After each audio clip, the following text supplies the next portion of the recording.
राधे राधे गुरुजी। हाँ जी।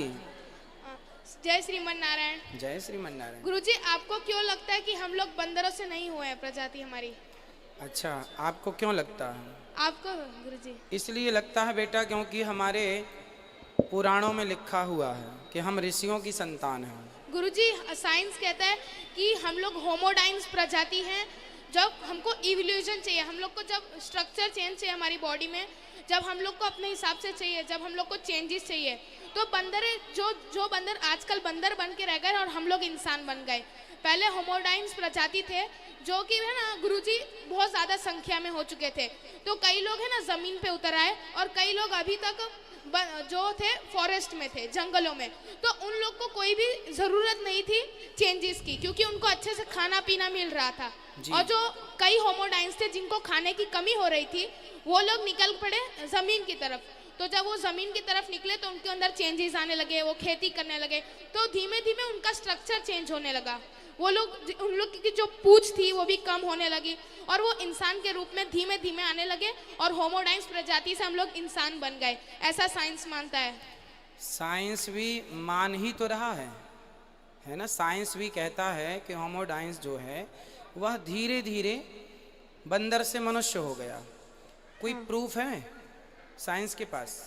ऐसे DNA structures और ये सब, हाँ, कोई प्रूफ नहीं है। वो बातें कर रहे हैं, उनके पास कोई लिखित में साक्ष्य नहीं है, कोई गुरुजी जो प्रमाण नहीं। रामायण में जो बानर सेना थी वो भी इंसानों की तरह थोड़ा था। बंदर सेना थी, लेकिन बंदर सेना में मनुष्य भी थे। राम उस जमाने के बंदर भी थे, पर बंदरों के बीच में ऐसा नहीं कि मनुष्य थे ही नहीं। आपने ठीक कहा कि बंदर सेना थी, पर बंदरों के बीच में राम जी तो थे। राम तो मनुष्य थे। विप्रधनुसुर संतहित लीन मनोज अवतार। राम जी तो मनुष्य थे, तो मनुष्य थे तब ना बंदर साथ दिए। हाँ। तो मनुष्य तो बेटा ऋषियों की संतान है। साइंस ने कह दिया। साइंस की हर एक दलील होती है। देखो, दलील तो किसी भी बात की दी जा सकती है। जैसे बद्रीनाथ केदारनाथ में एक पानी का गर्म कुंड है, जहाँ नेचुरल पानी गर्म आता है। वहाँ पूरे पहाड़ में बर्फ होती है, पर वहाँ नेचुरल गर्म पानी होता है। तो साइंस अपने ढंग से इसका जवाब देते हैं कि वहाँ कुछ तत्व हैं, कुछ पत्थर हैं, जिनसे टकराकर पानी उसका स्वभाव बदल जाता है, वो गर्म हो जाता है। माना कि, परंतु वहीं क्यों, और जगह क्यों नहीं? तो ये साइंस की दलील है, साइंस की अपनी दलील। साइंस कहता है आत्मा जैसा कुछ नहीं होता। साइंस कहता है कि एनर्जी है, हम कहते हैं आत्मा है। अब साइंस कहता है एनर्जी है, हम कहते हैं आत्मा है। साइंस के पास लिखित में प्रमाण नहीं है कि वो एनर्जी को सिद्ध कर सके, लेकिन हम लिखित में प्रमाण देते हैं कि हम आत्मा सिद्ध कर सकते हैं। क्योंकि हमारे वेद पुराण सबसे प्राचीन हैं। आप लिखा हुआ तो मानेंगे ना?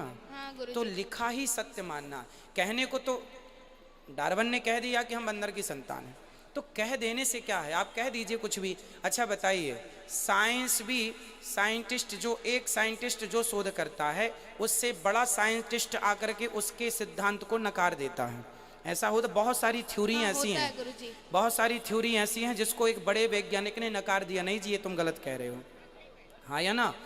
तो विज्ञान की बातें विज्ञान ही काट रहा है, उसकी थ्योरी को उसकी थ्योरी से ही काट रहा है। लेकिन हमारे वेद पुराण जैसा कह गए हैं उसे आज तक किसी ने नहीं काटा, इसलिए उनके बयान बदल रहे हैं, हमारे बयान नहीं बदलते। तो जो सत्य होता है वो नहीं बदलता। सो गुरुजी, हम लोग पहले बंदर थे, इसके बाद हम लोग ऋषि मुनि से हुए कि ना?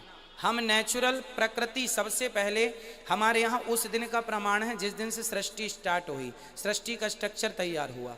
सबसे पहले भगवान नारायण की नाभि से कमल उत्पन्न हुआ, फिर ब्रह्मा जी प्रकट हुए, ब्रह्मा जी से मनु और शत्रुपा हुए। मनु की संतान है हम, इसलिए हमें मनुष्य कहते हैं। मनु की 3 बेटियां आकुति, देवहूति, प्रसूति हुई, प्रियव्रत, उत्तानपाद। फिर इनके विवाह होते चले गए ब्रह्मा जी के अन्य पुत्रों से, और वो संतान उनकी, अब जैसे करदम जी की संतान हुई, उनकी बेटियां हुई 9।